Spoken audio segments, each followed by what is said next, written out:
ज्यामितिमा क्षेत्रफलको कुरा गर्दा कहिलेकाहीँ आँखाले धोका दिन्छ। आज हामी कक्षा 10 को ज्यामितिको एउटा यस्तो रहस्यको बारेमा कुरा गर्दैछौँ जसले त्रिभुज र समानान्तर चतुर्भुजलाई हेर्ने हाम्रो तरिका नै बदलिदिन सक्छ।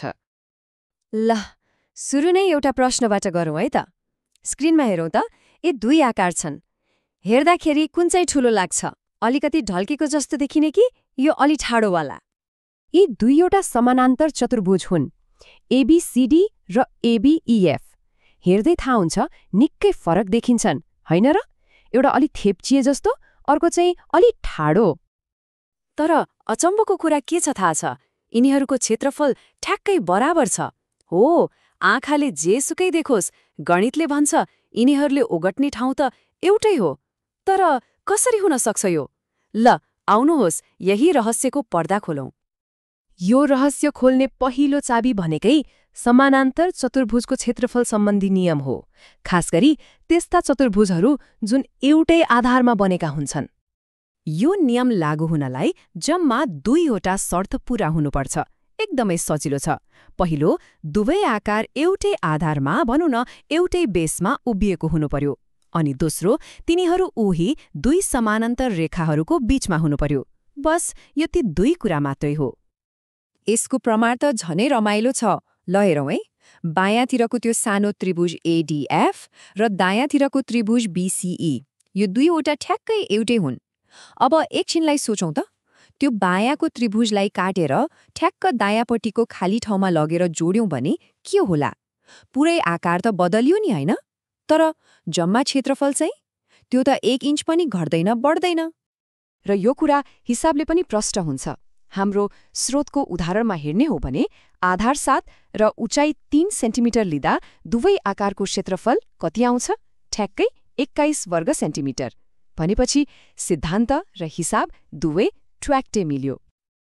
ल समानान्तर चतुर्भुजको कुरा त बुझ्यो।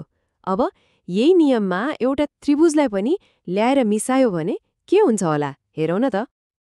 यहाँ हेरौँ, त्रिभुज एबीई र समानान्तर चतुर्भुज एबीसीडी, यिनीहरूको पनि आधार एउटै छ, एबी, र फेरि उही समानान्तर रेखाहरूको बीचमा छन्। अब क्षेत्रफलको सूत्र लगाएर हेरौँ है त।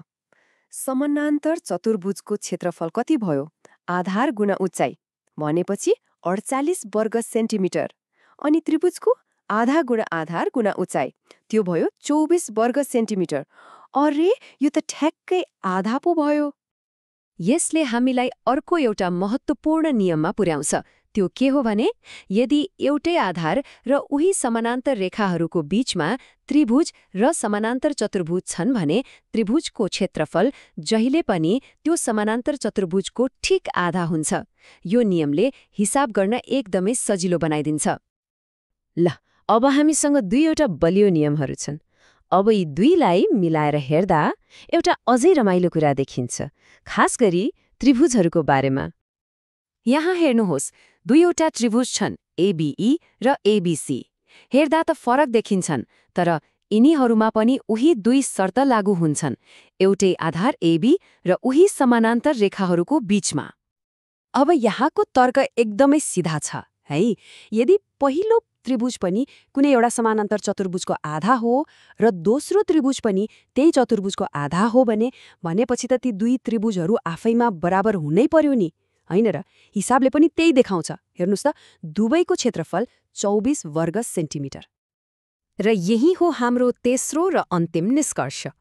एउटै आधार र उही समानान्तर रेखाहरूको बीचमा बनेका जतिसुकै त्रिभुजहरू किन नहुन्, तिनीहरूको क्षेत्रफल सधैँ बराबर हुन्छ। ज्यामितिको यो नियम कति सुन्दर र सरल छ, होइन त?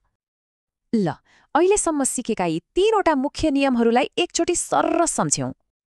याद राख्नुपर्ने 3 मुख्य कुरा। पहिलो नियम, एउटै आधार र समानान्तर रेखाभित्रका समानान्तर चतुर्भुजहरू क्षेत्रफलमा बराबर हुन्छन्। दोस्रो नियम, त्यही अवस्थामा रहेको त्रिभुजको क्षेत्रफल चाहिँ समानान्तर चतुर्भुजको ठ्याक्कै आधा हुन्छ।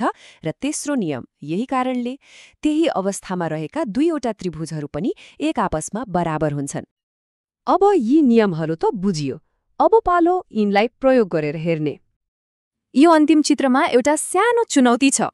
हेरौ है, समानान्तर चतुर्भुज PQST भित्र एउटा त्रिभुज छ PQR जसको क्षेत्रफल 64 वर्ग सेन्टिमिटर छ र SA को लम्बाई 8 सेन्टिमिटर दिएको छ। अब प्रश्न के हो भने TP को लम्बाई कति होला? एकछिन सोच्नुस् त। आज हामीले सिकेका नियमहरू प्रयोग गर्दा यो जटिल देखिने हिसाब कति सजिलो बन्छ। आखिर ज्यामितिको सुन्दरता नै यही त हो, साधारण नियमभित्र लुकेको एउटा असाधारण शक्ति।